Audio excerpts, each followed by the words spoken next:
omusajja alina omutwe gumulinga entanga Yusufu Nsibambi obwa minisita nga kuli sitoliiko used and dumped akasajja kakavumeni UP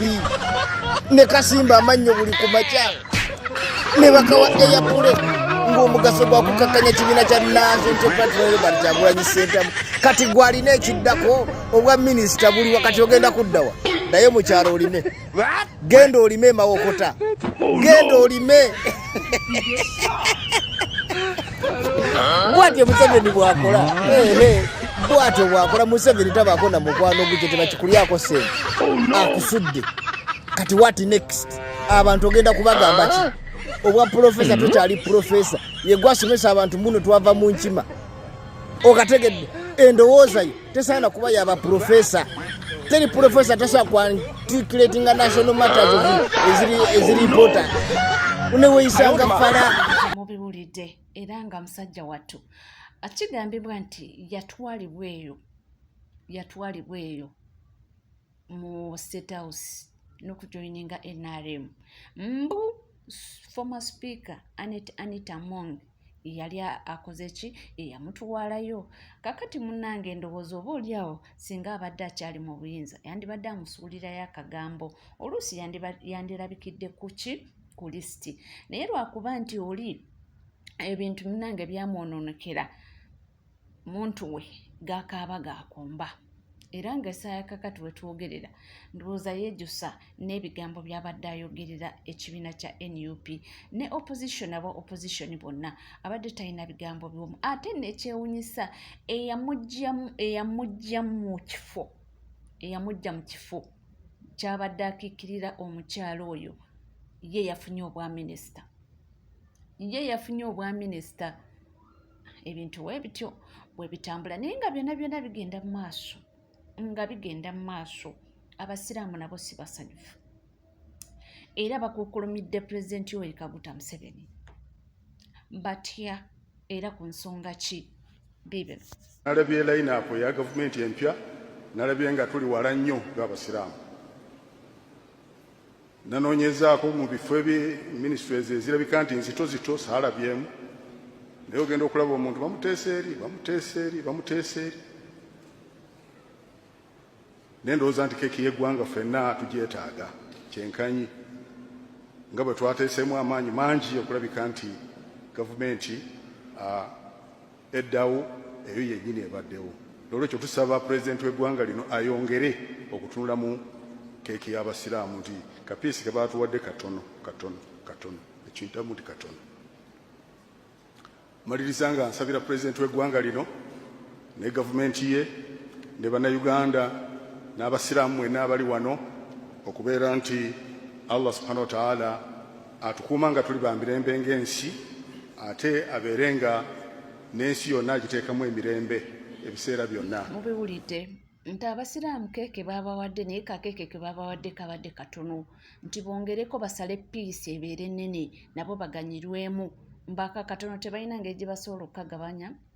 ng'abasiraamu so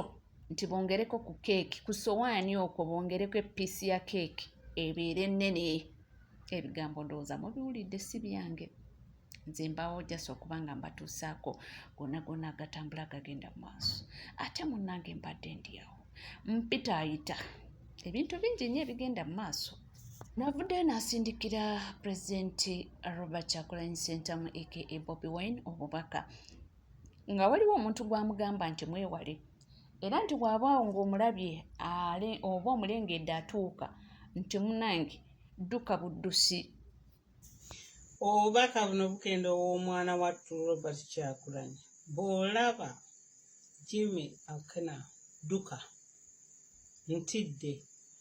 n'akabiwulira kati sibadde ku mukutu Museveni agambe Jimmy Akena yafunye obululu 15 naye bakolagana era bali into partnership era bajja kubirabira ebyo naye bane Uganda tuli bazibu bwenzijukira Akena Robert n'omukyalira abantu ne boogera ebyakabaka ebyabo okufa eby'Abaganda eby'Abadokolo ennaku ezo najja mu paliamenti ng'aluma ogw'eggulu akulwanirira. Si bino bye twawulidde Anita byagamba nti ababadde bamukunya ate nga badde eri. Robert bw'olaba Jimaake n'adduka nkwegayirira. Bagamba nti embuulirire tefa yonna. Ate munnange nti kiba kirungi oluusi era kubanga otwala message omuntu gy'aba akuwadde n'obwegendereza awo tuvuddewo. Ono avuddeyo n'agamba nti bannange mulekerawo okuswaza abakulembeze nga mubakaka oluzungu nti oluzungu si lwaffe. Nti bino yabirabye wano nga ba leaders aba bakulembeze balayizibwa nti mulekerawo kubanga mubakaka nti okwo kuba kubaswaza n'okubaweebuula n'okubamalamu ebiti. Banaye kino nakyo tukyogereko because nanyini kigwa yakiweebula. Tulekeraawo okuswazaswaza abakulembeze baffe. Simanyi kino ekintu oba kirina etteeka naye nze mbuulirizaako ne byensomyeko sikiwa nti waliwo etteeka eririwo. Abantu baagala bwagazi kuswazaswaza bakulembeze. Tulabye abantu nga balayira abamu nga baagala nakufa. Olina okutuyana n'atuyana. Waliwo omweyankubidde nga yasuze teyeebase nakwebaka nga yeeraliikirira okulayira. Bamulayiza okumulayiza mu luzungu. Please, ebifo byonna ebitaateekebwako academic qualifications, ebifo ebitaliiko academic qualifications, bakansalaazi b'amadistrict, chairman LC3, bakansalaazi ba LC3, katujja genda tukole ba chairman ba LC1, nabwe era mutandike ebifo ebitaliiko academic qualification, abantu bayite mubalayiza mu nnimi zaabwe ze bategeera. Kiri ekirayiro kyajja okusayininga ekigenda mu fayini. Kyo kiyinza okuba mu luzungu. Era kyetaaga bwetaazi ndowooza na muntu awo kugenda wa lawyer oba muyina noga nti mukiinterpretinze ne bakisayininga. Commission of Oath n'akiraga nti kino ekisayiningiddwa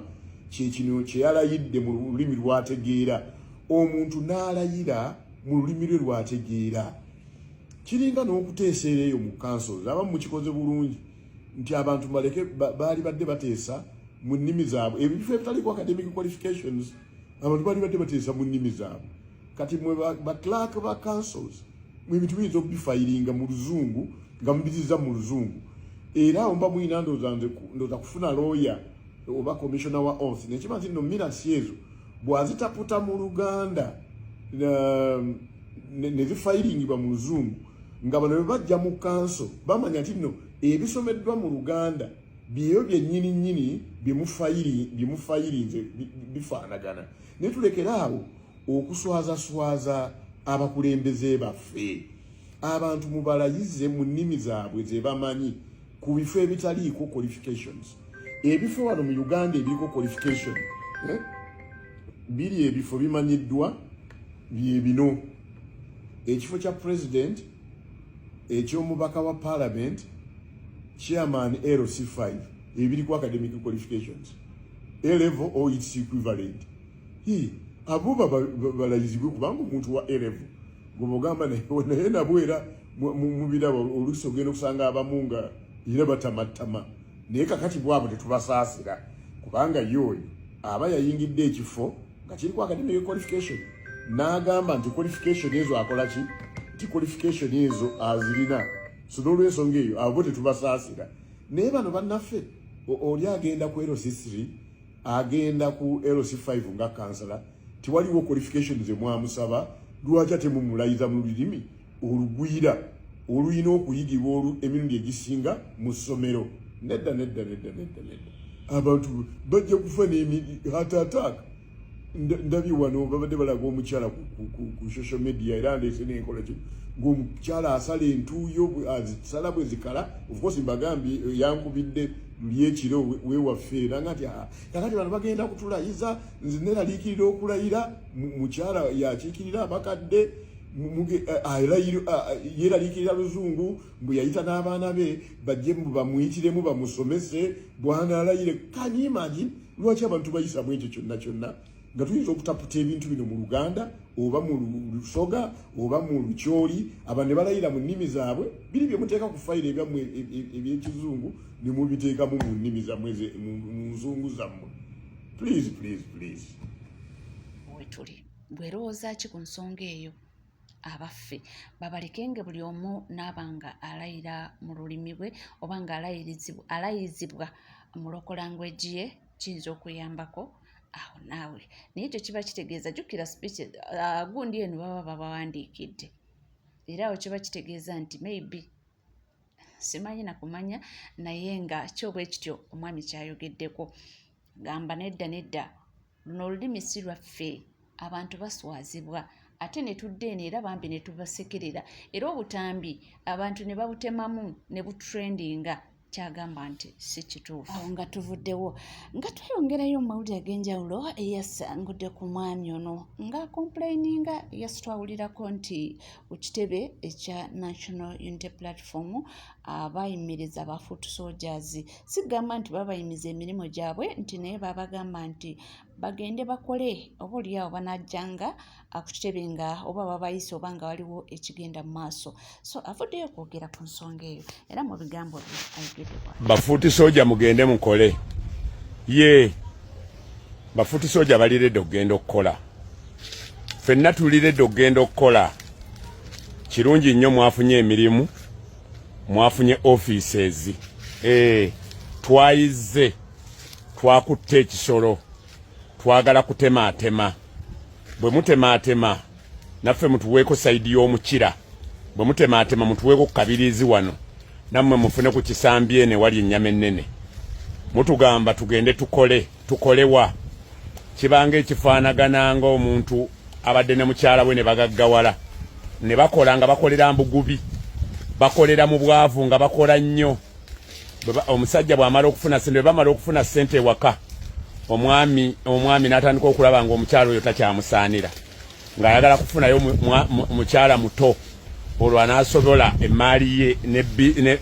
n'amayumba gazimbye ne yeerabira oli omukadde kati omukadde oyo gwe wakunkumulamu obwana takyasobola kugenda kuzaala takyagenda kusobola amagumba tekakyazaala amagi gaggwamu dda takyasobola kuzaala omusindika waani omusindika wa maama we gy'abadda mu kyalo eyaffe dda oba taata we eyaffe dda gy'omusindika gwe bw'oba okiraba gwe oba omusindika wa gwe bw'oba owulira ng'okooye tambulamu oleka omukyalo oyo agenda akole ki yabeere n'abaana be kifaanana nga gwe ali mu kugamba bafuuti soja mugende mukole emyaka 8 ali naawe atoba okulaba nti otuuka awo wooli n'okutuuka ku kiri ekinene ekisingako kati gwe bw'olaba akakatono k'otuuseeko olaba gwe ke wali osinga okwagala okusinga kiri ekinene fuuti soja oyo gw'ogamba kiri kye yali ayagala wali omulimba nga kano ke wali oyagala wali toyagala kiri omugamba agenda akole ki kubanga bulijjo mulwana mwenna ng'era omutegeeza ng'era naye akutegeeza nga mwogera kimu olulimi lwe lumu nti emirimu gyabula bwe wafunye egijjo bwe wafunye ogugwo n'otuula mu ka ofiisi ako ke wafunye ne miliyoni z'ogenda okufuna oba emitwalo gy'ogenda okufuna n'olowooza nti ne fuuti soja agenda gifuna lwaki aka katono ko wafunye tosalawo n'ofuna ka ofiisi wakiri n'omugamba jangu otuulenga wano yeranga wano jangu ovuga ekiri ekimotoka ekyakasasiro okiraba kiba tekijja ne mukwasaganya mpola kubanga emyaka 5 mitono gwogobyo ojja mwetaaga enkya gwogobyo ojja mwetaaga enkya bano boofunye abazze okusanga ebyo byozze abo boofunye abasanze ebyo bimaze okukolererwa kubanga omuwala gw'owasizza nga tategedde ebyo byasanzeewo ebyobugagga gy'obijje era ajja byonoona tajja kulumirirwa kubanga teyabiteekamu maanyi biba bifaanana nga biri ebyobusika byosikidde obusikizi omuntu aba tajja bifaako abantu bangi abamu tusobola okubeera nga tulinawokko nga twajja nga tusobola okufunayo katooke nga kano nsobola okubeera nga wano mu lusuku n'ennyunzi gyayo akatooke waliwo atera okuŋŋamba yo nga totulaga lusuku gw'olwagazaaki lulwo kati nze bwe mba ndidde ettooka ate fuuti soja anaalya waliwo muganda wange ye nga yava na ku street n'atwegattako nga talina kiddako ng'essuubi lyonna aliyinamu gwe taata gwe maama gwe ssenga essaawa zino oli mumugamba gwe bafuuti soja genda okole nga naffe abalina emirimu gye tusobola okukola nga tuteekayo CCTV kamera bw'otuuka okwagala okufuna bw'ozimba ennyumba yo ng'oyagala okuteekamu kamera era onoonya muntu mulala nnyo omusangana ku TikTok tomumanyi nako toyagala kugaggawaza maapu toyagala maapu afuneko emitwalo 10 kubanga bw'onaafuna ssente ndowooza ku kampeyini edda bw'anaafuna ssente ku kampeyini eddako tajja kujja nga akola ki tajja kujja nga adduka oli ku Map Media nange Charles Mpanga Map kabwejumbira tojja mulabako mwagala bantu bali bubi mugamba corruption eri bubi simanya Anita Among yayisa amateeka gaali mabi nnyo naye nga abamu mwali mu parliament omwo njagala mukeere ku makya olunaku olwolwaleero mugambe kale ssente baayisa nnyingi 315 ne ssente endala tuzisaleko tukaka senti nammwe muli ba nationalist kati temubuzaabuza abantu nga mubagamba bagende bakole okujjako nammwe mugyeeyo ssente mubawe batandike capital oba mu abalina zi offices ezirimu emirimu mubawe emirimu kubanga era n'emirimu sijja mu giba gya gavumenti si mmwe mugenda obbasasula tetujja kwogera birungi nnyo ng'abazze okwogereza naye mwesonyiyire ddala abaana abayitibwa bafuuti soja mubakaddiyiza mubasindikiraani ku myaka gye batandikirako okudduka nze natandika ndi wa myaka 4 kati ndi wa myaka 48 bwe naddiramu nja kuba mu myaka 54 naaba nkyadduka ki naawe oyagala kunkaddiya ofaana n'omusajja oli oyagala kunkaddiya ofaana n'omusajja oli eyakaddiya abeeruweero nedda tukolere wamu ng'era bwe tubadde tukolere ewamu kofunye ako ka office kofunye tokukuta kuleeta abantu beewammwe mu kyalo abantu beewammwe mu kyalo wagaana ng'obbaleeta ng'ogamba toyagala famire y'okugiraba bajja giwamba kati omaze okutuuka ofunye kati essaawa zino tebaagiwambe ng'ate bootadde mu office tuleke nammwe kujjako nga mutunoonya okutujja emize mutuwe emirimu kati ngaffe abalina gye tuwekoledde abaana nga ababajja mubawe emirimu mugende mubibajje ofiisi zammwe mugende mu mabajjiro g'abaana abo mubakoleko order abalina electronic gundi ngaffe mutuwe emirimu tubateereyo CCTV kamera abalina abakola ebyamasanyaze n'abakuba ebifaananyi mubawe emirimu batambule nga nammwe badrive mubawe emirimu eyo gye mwalaze waliyo za ambulances muwe abaana baffe emirimu muwe bafuuti soja emirimu nja kumenya omu ku omu mwebale nnyo temuddamu okukyogera twabafumbira mu bubi n'obulungi tufa ffenna Museveni atutwala ffenna k'olina ke tulina bwe munaagaana tujja basanganga mu makubo nga mupaakinze bwe muba mupaakinze tubajjeko ebisawo bya ssente ebyo ng'ate tubalabu nga tewaliwo byakubabba nkwata bukwasi mu nsawo gwe mmanyi ne nkugamba gwe wanneerabira mwatukubye emiggo ne mukola bwe muti ne bwe muti nga tumanyi tululunkanira ekintu kimu katiba mwate mwali ku binusu mwe bwe mwatuuka ne mulowooza nti biwedde si bigambo byaffe ffe tubaawo kubanga tubatuusaako gonna gatambula agagenda mu maaso era nga awo bwetutyo bwe tuli ebigambo bingi nnyo ebyogerwa abantu abamu ne bagamba bituufu kigambibwa mbu Dr. Rina Zedriga essaawa yakakati acting president w'ekibiina kya NUP mbu ye yateekawo etteeka eryo n'agamba nti bafuuti soldiers bagende bakole baleme kubanga ku kitebe mbu kusinziira ku ye mbagamba nti baalinga nnyo ku kitebe mbu nga buli mupya ajja mbu nga baba bamusaba bakola kino mbu n'agamba nti nedda kino si kirungi babeere ng'eyo bagende bakole beeyiye oba n'abangawo ekyetaagisa ku kitebe bajja kubanga nga bajja bakakalabanya emirimu gyabwe nga bafuuti soldiers so si kusiibanga ku kitebe mbu buli ssaawa ebigambo bibyo biwulidde ono naye asazeewo n'akola ki nayogera ku nsonga eyo oyinza okugamba nti amwana okudde byonna si byange nzimbaawo kubanga mbatuusaako gonna agatambula oli mulabi mulungi mulabi wa NCK TV nkugamba kimu nti teweerabira kubanga osubscribing oba ng'obadde tonaba ringing that notification bell sharing liking bingi nnyo bye tulina mu stock era amawulire mangi nnyo tukyeyongera okuba nga tutunuulira baminisita ki abaasuuliddwa era nsonga ki baani waliwo agambye nti nze nabadde nsanyuse nti ku mulundi guno Moses Ali bamulese naye ekituufu kiri nti Moses Ali yasuuliddwa ate mutabani we ye ne bamukomyawo oba mu kifo kyate ndowooza basazeewo basuule taata ate omutabani ne bamukomyawo. Era saakakati wetwogera mutabani wa Moses ali minisita awedde emirimu. So ebintu bitambulawo ebityo naye nga mpola mpola ffe tuba kubanga tugakutuusaako era tugamba nti tuula butuuzikalira nywera bingi nnyo bijja sigala naffe tufa.